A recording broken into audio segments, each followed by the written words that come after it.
Good morning, Jai Shri Krishna Shubh Prabhat. Myself Dishwi Thakkar and I am from Standard 8 Shiva. And I am here as today's anchor. Shiva is the peak of prescription. May an element of Shiva become a part of your life. So I would request music team to start prayer. So please join your hands and close your eyes. Start prayer.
Anyone know why we gather here today?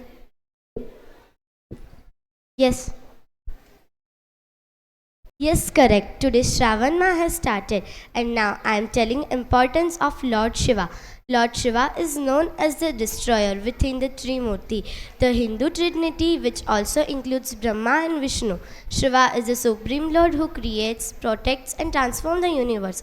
Now me and my co-partner Greeny Trivedi will tell you a speech about importance of Shravan month.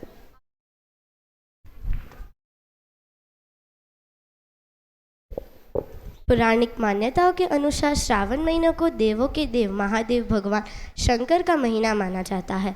इस संवत में जौसनंत कुमार ने महादेव से श्रावण महीना प्रिय होने का कारण पूछा। तब महादेव ने बताया कि जब देवी सती ने अपने पिता दक्ष के घर में योग शक्ति से शरीर त्याग किया था, उससे पहले देवी सती ने अपने हर जन्म में महादेव को पति के रूप में पाने का प्रण किया था। अपने दूसरे जन्म में देवी सती ने पार्वती के नाम से ही हिमावन और रानी मैना के दर में जन्म लिया। पार्वती ने युवावस्था के श्रावण माह में कठोर तप किया और महादेव को प्रसन्न किया और उन्हें प्रसन्न कर विवाह किया। इसलिए महादेव के लिए श्रावण माह विशेष हो गया है। श्रावण माह में विशेष रूप में पूजा की जाती है। इस दौरान महादेव के पूजन की शुरुआत जल अभिषेक से की जाती है। अभिषेक में घी, दूध, दही, शहद, गन्ने का रस, गंगाजल और गुलाल जल आदि से स्नान कराया जाता है। उसके बाद बेलपत्र, समीपत्र, कमल, धतूरे का फूल, भांग, श्रीफल, धूप, नील कमल आदि से शिवाजी को प्रसन्न किया जाता है। महादेव का अभिषेक करने के पीछे एक पौराणिक कथा है कि समुद्र मंथन के समय हलाहल विष निकलने के बाद जब महादेव इस विष का पान करते हैं तब वे मूर्छित हो जाते हैं और उनकी ये दशा देखकर सब देवी देवता भयभीत हो जाते हैं और उन्हें होश में लाने के लिए निकट में जो चीज़ें उपलब्ध होती है महादेव को स्नान कराने लगते हैं। इसके बाद से ही जल से लेकर उन चीज़ों से उनका अभिषेक किया जाता है। भगवान शिव को प्रसन्न करने के लिए भक्त बेलपत्र और समीपत्र रखते हैं। एक पौराणिक कथा के अनुसार जब 89,000 ऋषियों ने महादेव को प्रसन्न करने की विधि परमपिता ब्रह्मा से पूछा तो ब्रह्मा ने बताया कि महादेव 100 कमल चढ़ाने से जितने प्रसन्न होते हैं उतना ही एक नील कमल चढ़ाने से होते हैं। ऐसे ही 1000 नील कमल के बदले एक बेलपत्र और 1000 बेलपत्र के बदले एक समीपत्र का महत्व होता है। बेलपत्र महादेव को प्रसन्न करने का समूल माध्यम है। बेलपत्र के महत्व में एक पौराणिक कथा के अनुसार एक भील डाकू परिवार का पालन पोषण करने के लिए लोगों को लूटा करता था। श्रावण महीने में फिर एक दिन राहगीरों को लूटने के लिए इरादे से गया। पूरा एक दिन रात बीत जाने पर भी कोई शिकार न मिलने पर डाकू परेशान हो गया। इस दौरान डाकू जिस पेड़ पे छिपा के बैठा था वह बेल का पेड़ था। परेशान डाकू पेड़ से पत्ते तोड़कर नीचे फेंक रहा था। डाकू के सामने अचानक महादेव प्रकट हुए और डाकू से वरदान मांगने को कहा। अचानक हुई शिव कृपा जानने पर डाकू को पता चला कि जहाँ वो बेलपत्र फेंक रहा था वहाँ नीचे शिव स्थापित था। तब से बेलपत्र का महत्व है।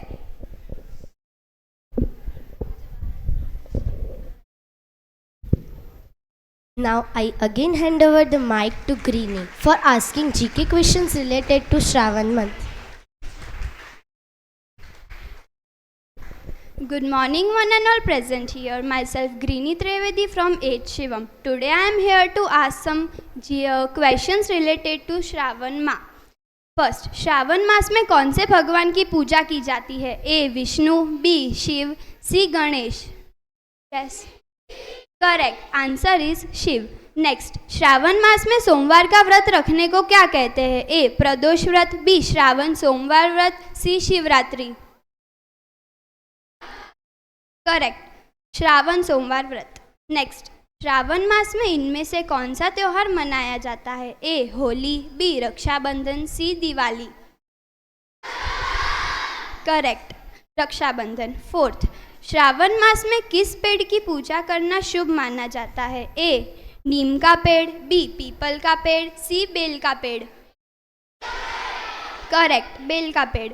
नेक्स्ट, श्रावण मास में भगवान शिव को कौन सा फूल चढ़ाना शुभ माना जाता है? ए गुलाब, बी धतूरा, सी चंपा। करेक्ट धतूरा। नेक्स्ट, श्रावण मास में कौन से पवित्र स्थान की यात्रा करना शुभ माना जाता है? ए वैष्णो देवी, बी अमरनाथ, सी कैलाश मानसरोवर। करेक्ट कैलाश मानसरोवर। श्रावण मास में किस प्रकार की वस्तुओं का दान करना शुभ माना जाता है? ए. सोने के आभूषण, बी. चावल और दूध, सी. कपड़े और जूते। करेक्ट, चावल और दूध। नेक्स्ट, श्रावण मास में किस वार का विशेष महत्व होता है? ए. रविवार, बी. बुधवार, सी. सोमवार। करेक्ट, सोमवार। नेक्स्ट, श्रावण में शिवजी की कौन सी कथा विशेष रूप में सुनाई जाती है? ए. रामायण, बी. शिव पुराण, सी. भगवद गीता। करेक्ट, शिव पुराण। नेक्स्ट, श्रावण सोमवार व्रत का पालन कौन करते हैं? केवल महिलाएं, केवल पुरुष, सभी भक्त। करेक्ट, सभी भक्त। नेक्स्ट, श्रावण मास में शिवजी को कौन सा मंत्र जपते हैं? ए. ओम नमो भगवते वासुदेवाय, बी. ओम नमः शिवाय, सी. श्री राम जय राम। करेक्ट, ओम नमः शिवाय। नेक्स्ट, श्रावण मास में किस जल स्रोत से गंगा जल लाया जाता है? ए. गंगा नदी, बी. गोदावरी नदी। करेक्ट।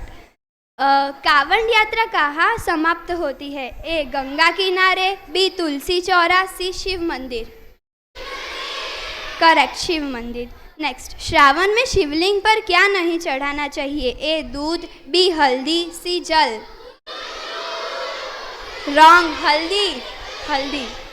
नेक्स्ट, श्रावण में विशेष रूप से कौन सी पूजा की जाती है? A. Vishnu Puja, B. Lakshmi Puja, C. Shiv Puja. Correct, Shivji कहाँ रहते हैं? ए. कैलाश पर्वत, बी. करेक्ट, कैलाश पर्वत। नेक्स्ट, भगवान शिव के पिता कौन थे? ए. ऋषि अत्रि, बी. ब्रह्मादेव, सी. हनुमान जी।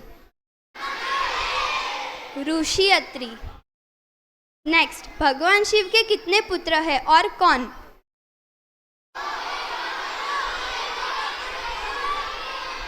करेक्ट, 2 पुत्र है, गणेश जी और कार्तिकेय। भगवान शिव के 12 ज्योतिर्लिंगों के नाम क्या है?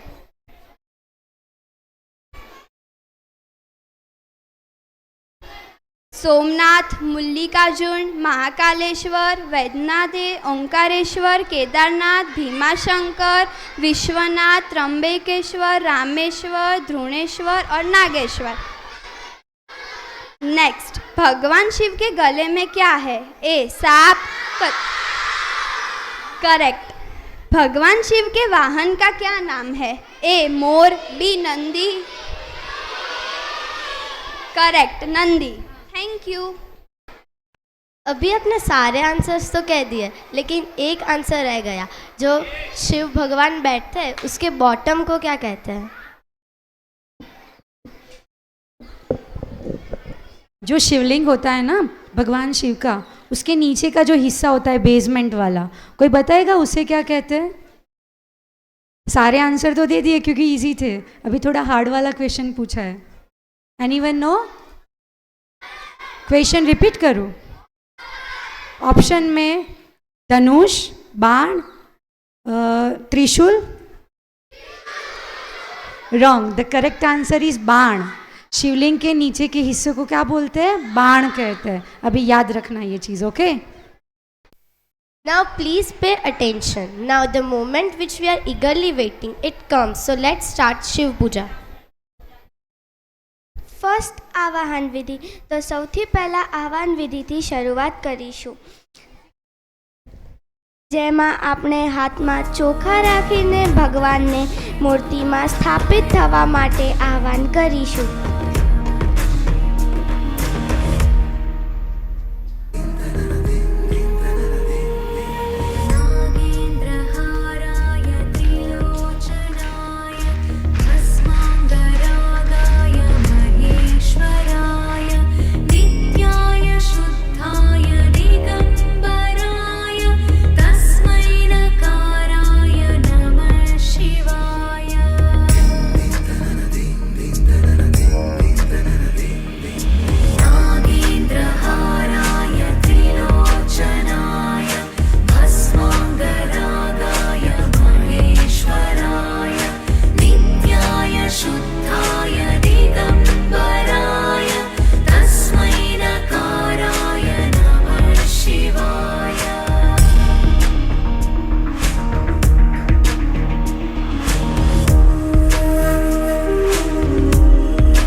અથવા ફૂલો ચઢાવીશું.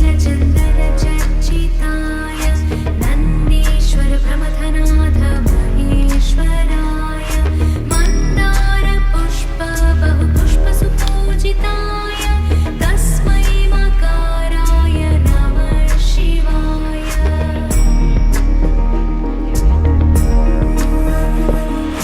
मन्दाकिनी सचन्दन चर्चिताय नन्दीश्वर प्रमथनाथ महेश्वराय मन्दार पुष्प बहु पुष्प सुपूजिताय तस्मै मकाराय नमः शिवाय नमः शिवाय. ત્યારબાદ પાદ્ય વિધિ. આસન વિધિ પછી પાદ્ય વિધિમાં ભગવાન પર એટલે શિવલિંગ પર થોડા પાણીનો અભિષેક કરીશું. शिवाय गौरीवदनाच वृन्द सूर्याय दक्षाध्वरनाशकाय श्रीनीलकण्ठाय वृषध्वजाय तस्मै शिकाराय પાદ્ય વિધિ પછી અર્ઘ્ય વિધિ. પાદ્ય વિધિ પછી ચંદન, ચોખા અને પુષ્પવાળા પાણીની અર્ઘ્ય વિધિ સંપન્ન કરીશું. वृन्द सूर्याय दक्षाध्वरनाशकाय श्रीनीलकण्ठाय वृषध्वजाय तस्मै शिकाराय नमः शिवाय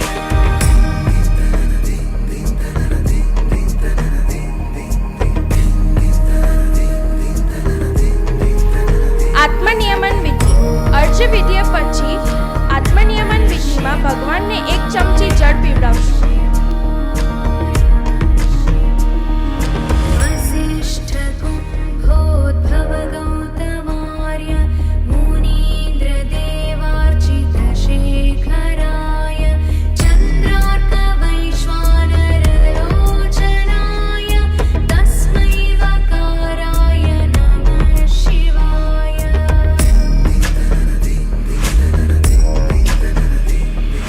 वसिष्ठ कुम्भो પાણી પીવડાવ્યા બાદ ભગવાનને પંચામૃત અર્પણ કરીશું. देवार्चित शेखराय चन्द्रार्क वैश्वानरलोचनाय तस्मै वकाराय नमः शिवाय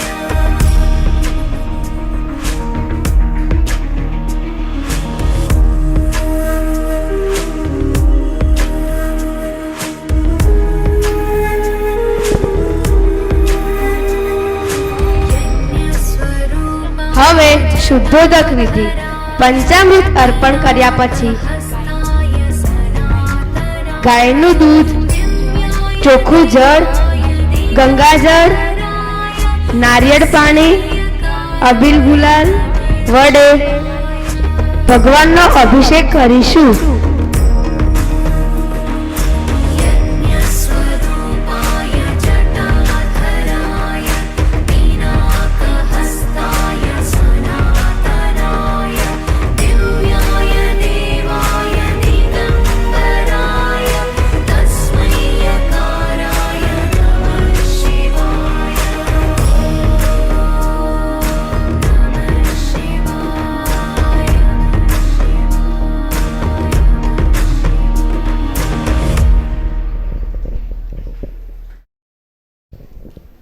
શુદ્ધોદક વિધિમાં ભગવાનના શિવલિંગ ઉપર આપણે ગાયના દૂધ, ચોખ્ખા જળ, ગંગાજળ, નારિયેળ પાણી, અબીલ અને ગુલાલ વડે એમનો અભિષેક કરીશું.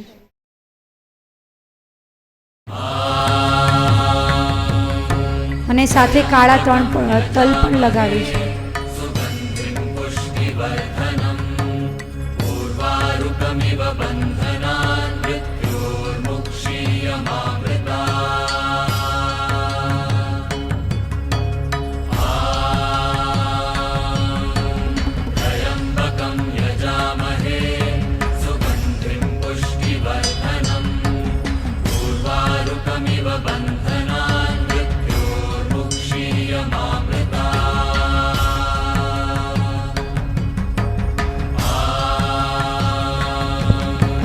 અભિષેક વિધિ. સ્નાન કરાવ્યા બાદ આપણે ફરીથી ગાયના દૂધ, ગંગાજળ અને ગુલાબ વડે અભિષેક કરીશું.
શુદ્ધોક વિધિ. અભિષેક કર્યા બાદ ફરીથી ભગવાનને સ્વચ્છ જળ વડે સ્નાન કરીને શુદ્ધ બનાવીશું.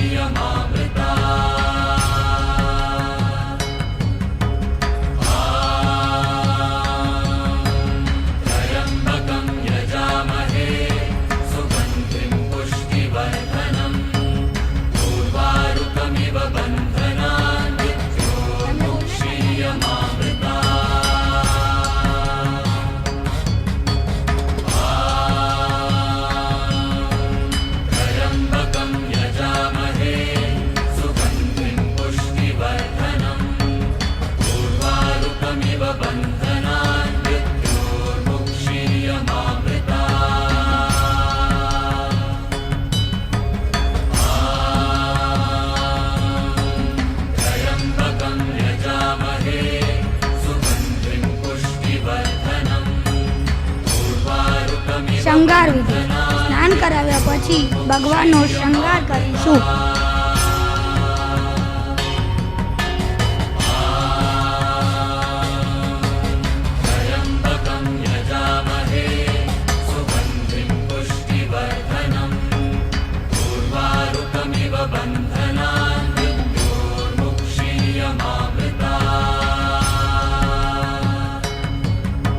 સ્નાન કરાવ્યા પછી ભગવાનનો શણગાર કરીશું.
તો શણગારમાં સૌ પ્રથમ મોલી બાંધીશું,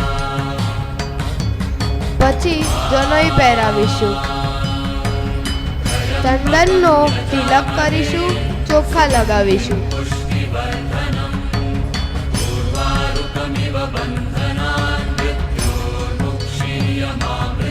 બીલીપત્ર ચડાવીશું અને પુષ્પ અને ફૂલોની માળા પહેરાવીશું.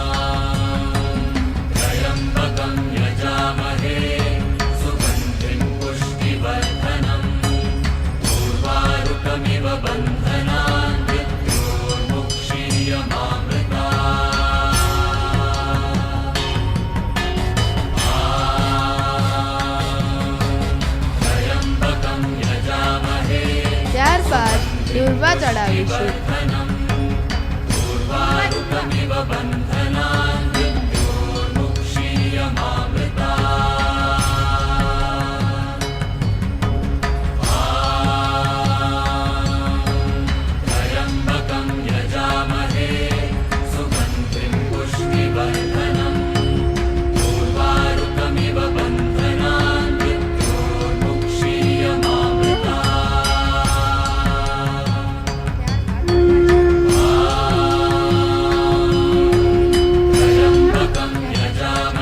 ત્યારબાદ દુર્વા ચડાવીશું.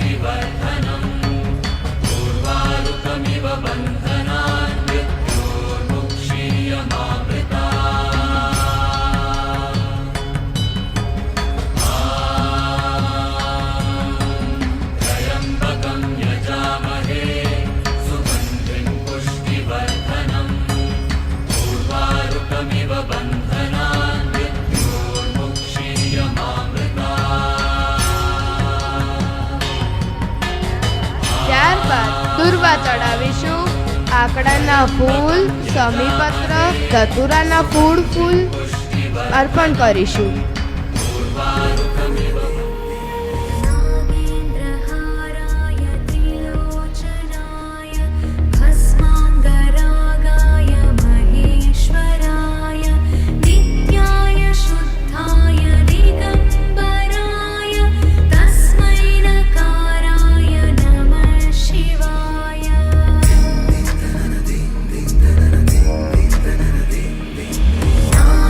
नागेन्द्रहाराय त्रिलोचनाय भस्माङ्गरागाय महेश्वराय नित्याय शुद्धाय दिगम्बराय तस्मै नकाराय नमः शिवाय.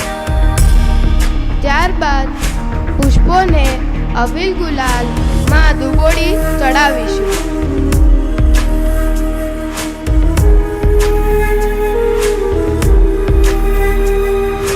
मन्दाकिनी शैलचन्दनचर्चिताय नन्दीश्वर प्रमथनाथ महेश्वराय मन्दारपुष्प बहुपुष्पसुपूजिताय तस्मै मकाराय नमः शिवाय.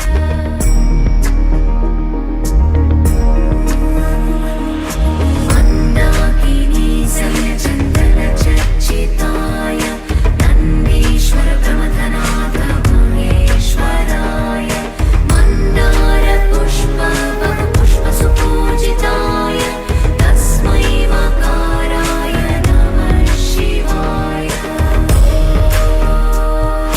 नमः शिवाय.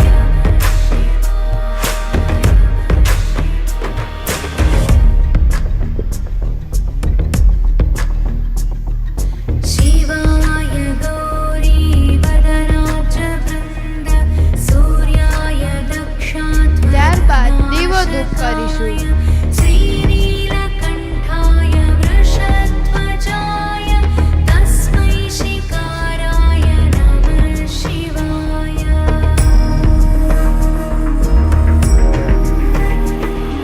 शिवाय गौरी वदनाब्जवृन्द सूर्याय दक्षाध्वरनाशकाय श्रीनीलकण्ठाय वृषध्वजाय तस्मै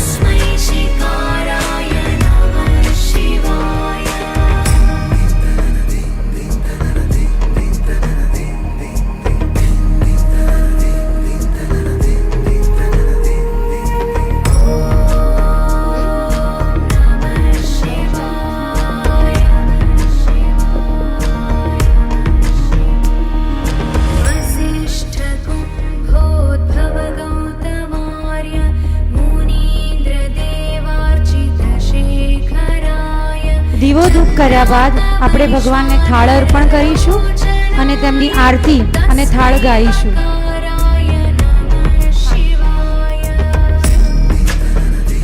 And for the Shiv Stuti, I would like to request the students and teachers. Please come on the stage for the Shiv Stuti.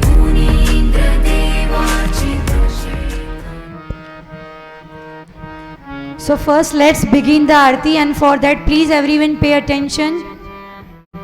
Please everyone pay attention. Boys, now it's time for Aarti. So those who know the words, please sing with us, okay? Pay attention here.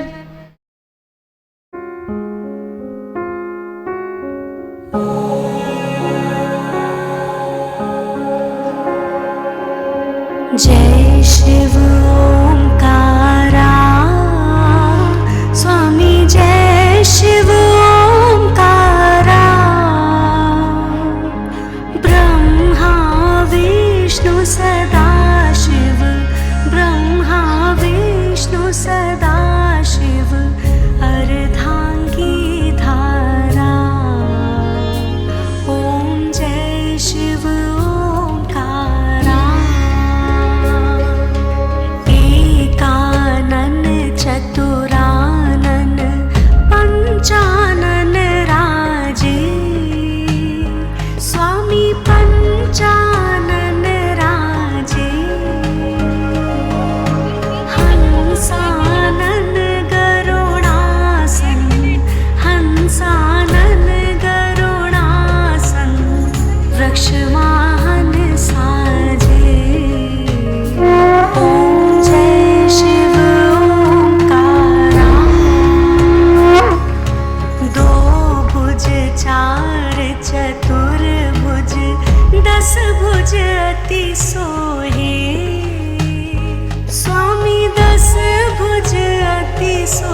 अति सोहे, स्वामी दस भुज अति सोहे,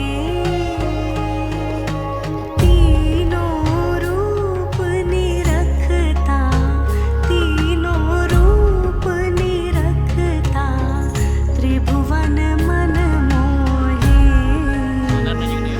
ओम जय शिव ओंकारा, यक्षमाला वनमाला मुंडमाला धारी, स्वामी मुंडमाला धारी, चंदन मृग मद चंदा, चंदन मृग मद चंदा, भोले शुभकारी। ओम जय शिव ओंकारा, श्वेतांबर पीतांबर बाघंबर अंगे, स्वामी बाघंबर अंगे, ब्रह्मादिक संतादिक, ब्रह्मादिक संतादिक, भूतादिक संगे। ओम जय शिव ओंकारा, परमाधीच कमंडल चक्र त्रिशूल धरता, स्वामी चक्र त्रिशूल धरता, जग करता जग हरता, जग करता जग हरता, जग पालन करता। ओम जय शिव ओंकारा, ब्रह्मा विष्णु सदा शिव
शशांक शेखर चंद्रमौलि दिगंबरा कोटि कोटि प्रणाम शंभु कोटि नमन दिगंबरा निर्विकार ओंकार अविनाशी तुम्ही देवादिदेव जगत सर्जक प्रलय करता शिवम सत्यम सुंदरा निरंकार स्वरूप कालेश्वर महायोगीश्वरा दयानिधि दानीश्वर जय जटाधार अभंगकरा शूलपाणि त्रिशूलधारी ओगणी वागंबरी जय महेश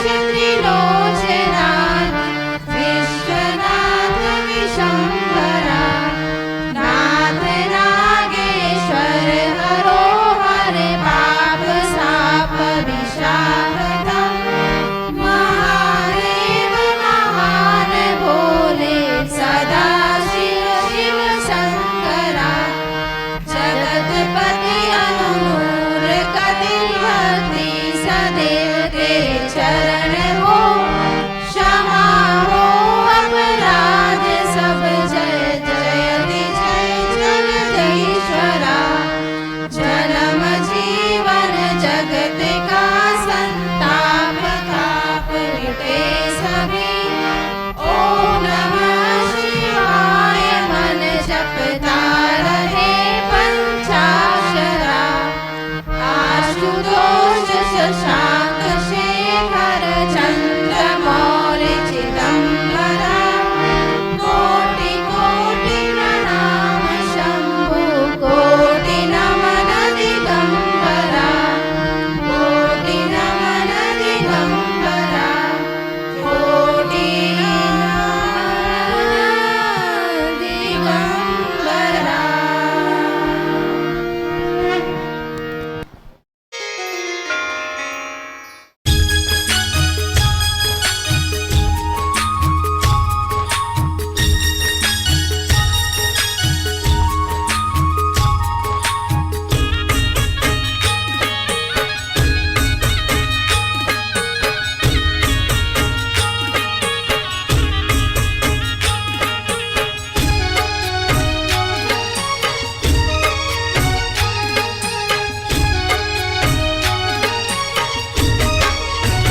शिवजी जमवाया बोने मारे घर वेलाया बोने शिवजी जमवाया बोने मारे घर वेलाया बोने भावता में तो भोजन बनाव्या प्रेम थी पिरसी दो भावता में तो भोजन बनाव्या प्रेम थी पिरसी दो हेत थी बाबा तमने जमाड़ू हेत थी बाबा तमने जमाड़ू वालती वारण लो शिवजी जमवाया बोने मारे घर वेलाया बोने शिवजी जमवाया बोने मारे घर वेलाया बोने सोमवारे शिखंड पूरी सरस बनावी सुखड़ी सोमवारे शिखंड पूरी सरस बनावी सुखड़ी मंगलवारे मोहन थाड़ी ने मंगलवारे मोहन थाड़ी ने बनावी दूधनी रबड़ी शिवजी जमवाया बोने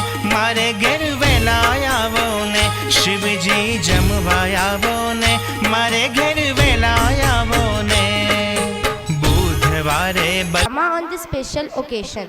So give a big round to applause. Shiv Shakti के मिलन के बारे में जब कुछ भी नहीं था, ना दिन ना रात, ना जीवन ना मृत्यु, तब भी एक अस्तित्व था, शिव। शिव जो एक शून्य है लेकिन संपूर्ण भी, और उसी शून्य से प्रकट हुई थी एक शक्ति, आदि शक्ति। प्रभु शिव, आप चेतन है, मैं आपकी चेतना, आप सन्नाटा है, मैं उसका स्वरूप। बेटी पार्वती, तुम रोज शिव की पूजा क्यों करती हो? माँ, मैं शिव को ही अपने स्वामी मानती हूँ, वही मेरे आराध्य है और मैं उन्हें ही अपने पति के स्वरूप में चाहती हूँ। बेटी, शिव तो वैरागी है, उनका कोई घर नहीं, कोई गहना नहीं है, राजकुमारों के विवाह प्रस्ताव ठुकराकर तुम एक योगी शमशानवासी से विवाह करना चाहती हो? पिता, वह योगी है पर वही योगेश्वर है, मुझे उनके अलावा और कोई नहीं चाहिए। नारायण नारायण। देवी पार्वती, यदि तुम्हारी भक्ति सच्ची है तो शिव अवश्य प्रसन्न होंगे, लेकिन उसके लिए तुम्हें कठोर तप करना होगा। नारायण नारायण। जी मुनिवर। ओम नमः शिवाय, ओम नमः शिवाय, ओम नमः शिवाय, ओम नमः शिवाय। पार्वती ने हिमालय की तंद्राओं में हजारों वर्षों तक कठिन तप किया। वृक्षों की छाल पहनकर, केवल हवा और पत्ते खाकर सच्चे प्रेम और समर्पण का उदाहरण बनी। पार्वती की तपस्या से शिव जी जो ध्यान में थे, उनके नेत्र खुलते हैं। जिसने इतने भक्ति और प्रेम से तप किया, उसे मैं क्यों स्वीकार ना करूं? अब समय आ गया है पार्वती को उसका फल देने का, पर एक परीक्षा के बाद।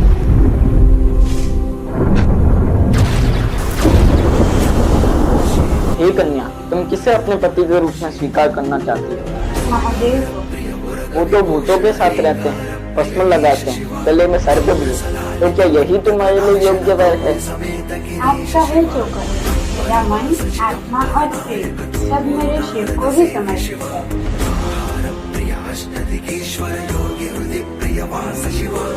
देवी पार्वती, मैं तुम्हारी भक्ति से प्रसन्न हूँ। मैं तुम्हें अपने पत्नी के रूप में स्वीकार करता हूँ। शिव ने राजा हिमपान के घर जाकर विवाह का प्रस्ताव रखा। हे शिव शंकर, मेरी पुत्री के लिए आपसे श्रेष्ठ वर कोई नहीं हो सकता। मैं आपका स्वागत करता हूँ। यह हमारे कुल का सौभाग्य है। पार्वती का कन्यादान कर मैं धन्य हो जाऊंगी। बारात आती है और शिव पार्वती का विवाह होता है।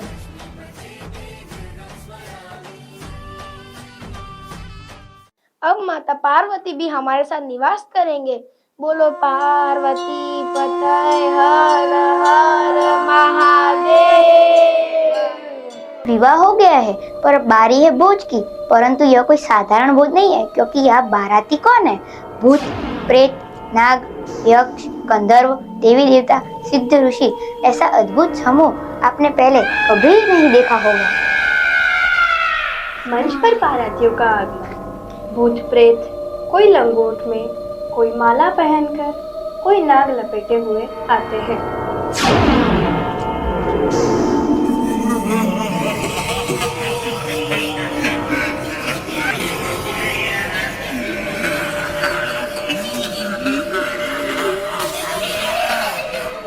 हे भगवान, ये कैसे विवाह है? कौन क्या खाएगा? ये कैसे पता चलेगा? कोई भूत है, वह राख मांग रहा है, कोई नाग है, वह दूध मांग रहा है, और एक ने तो पूछ ही लिया कि अग्नि में भुने हुए चमगादड़ रहेगा। हे भगवान।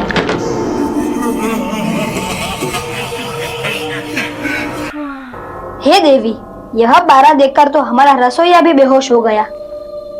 हमें इतना विचित्र भोजन कभी नहीं करवाना पड़ा।